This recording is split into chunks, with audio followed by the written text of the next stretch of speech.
On va faire une courte vidéo sur la notion de couverture de marquage dans les réseaux de Petri. Alors prenons par exemple cet exemple qui a un petit clin d'œil au colon de Catane. Je suis un dirigeant et je souhaite construire une ville. Et je fais venir une équipe d'ingénieurs qui me disent « Ouais, je peux construire une ville, on a tout un processus pour construire une ville, mais pour construire une ville, il faut d'abord un village qui va nous servir de base, et il nous faut de la pierre, des matériaux comme ça pour construire la ville, et du blé pour nourrir par exemple les ouvriers. Et on a tout un processus pour construire, là compliqué, on imagine un gros réseau de Petri de comment on construit la ville. Les questions qu'on peut se poser, c'est l'accessibilité, c'est savoir, par exemple, si à partir du marquage initial qui est j'ai 3 cailloux, 2 blés, un village, et rien dans les places qui sont intermédiaires du réseau de Petri, ni rien dans la ville, qui va être la dernière place.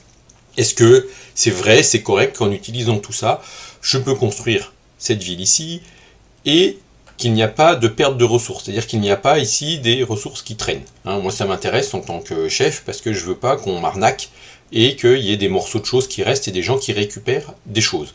Et que le processus soit d'une certaine manière correct, équitable, toutes les ressources qui sont prises sont utilisées pour fabriquer la ville. Et ça c'est la notion d'accessibilité, est-ce qu'à partir d'un marquage, on peut atteindre un autre marquage précis, et c'est une notion qui est difficile sur le plan algorithmique. La complexité, il y a un résultat très récent, un très beau résultat très compliqué théorique qui dit qu'elle est non élémentaire, c'est-à-dire qu'on peut pas, c'est même pas un truc exponentiel, c'est pire que ça, on peut pas y arriver facilement. La notion de couverture, elle est un petit peu différente là, c'est si je reprends le même exemple, c'est de savoir est-ce que, à partir de mes 3 ressources de cailloux, mes 2 ressources de blé et mon village, est-ce qu'en utilisant cette usine, je peux effectivement construire la ville? Et peu importe s'il reste des jetons qui circulent ici dans l'usine. C'est-à-dire, est-ce que c'est vrai que je vais pouvoir construire cette ville, peu importe le reste. Et ça, alors c'est pas tout à fait la même question, mais c'est une notion qui est sur le plan algorithmique beaucoup plus facile à résoudre.